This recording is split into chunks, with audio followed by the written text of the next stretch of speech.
tell you who are these gallant defenders. They just tell you they're honorable defenders. They don't tell you that they're Nazis, you know, and Rapists, it's just disgusting. Murderers, and thugs. That's what they are. I feel like I'm in an episode of the Twilight Zone. None of this makes sense to me. It doesn't make sense. And you know, you spoke about the money that they're giving the Ukrainians. So the House voted to give Ukraine $40 billion. Were you surprised that every single House Democrat who was present voted for that? Voted in favor? Voted in favor. Even the ones who are so-called anti-war, who are self-styled progressives. Why are they giving money to the CIA and the military-industrial complex and a bunch of Nazis? Well, let's put this in a little bit broader perspective. It wasn't that long ago. I'll give you a pro hint, less than a year, that we suffered a humiliating defeat in Afghanistan.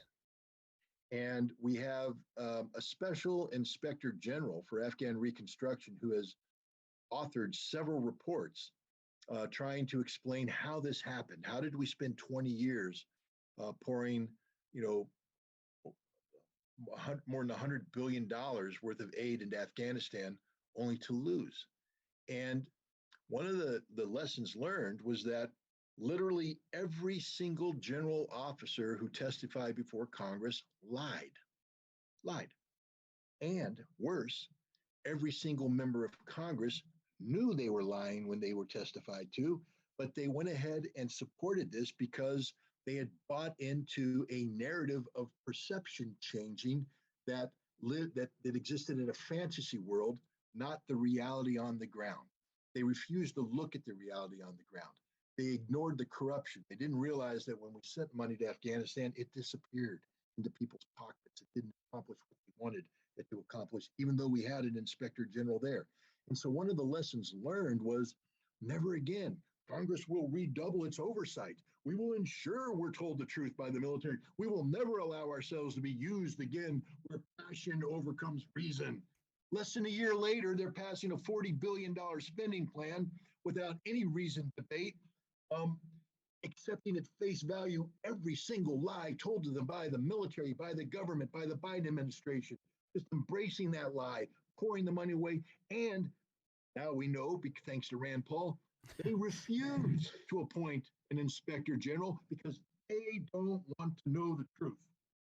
They just want to be seen for political purposes here at home as supporting the brave Ukrainian defenders against the horrible Nazi-like Russian aggressor.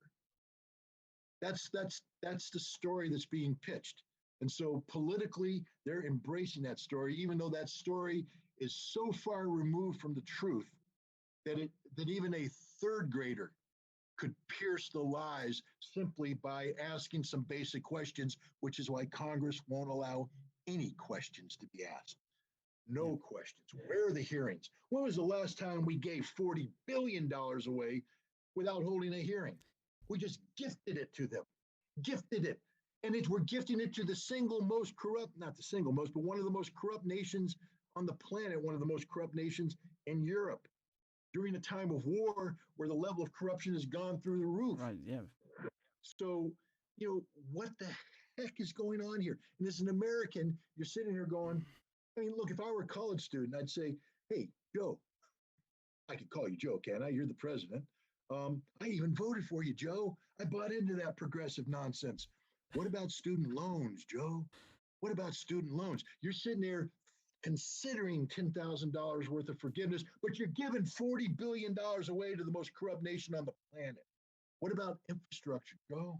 What about, damn, I'm a mom with a kid that doesn't have any baby formula, Joe. There you go. And yet you're giving money away without any accountability. If I sign a student loan or if I make any government application, I got to fill out forms this thick. And then I get a phone call every 2 weeks from some government accounting person reminding me that I signed form X, Y, and Z, and that I owe this much interest and all that. And God forbid I'm 3 days late on my payment. They come at me with threats and all this stuff. We're giving $40 billion away to the most corrupt nation on the earth with no checks and balances, with no accounting. This is the definition of insanity.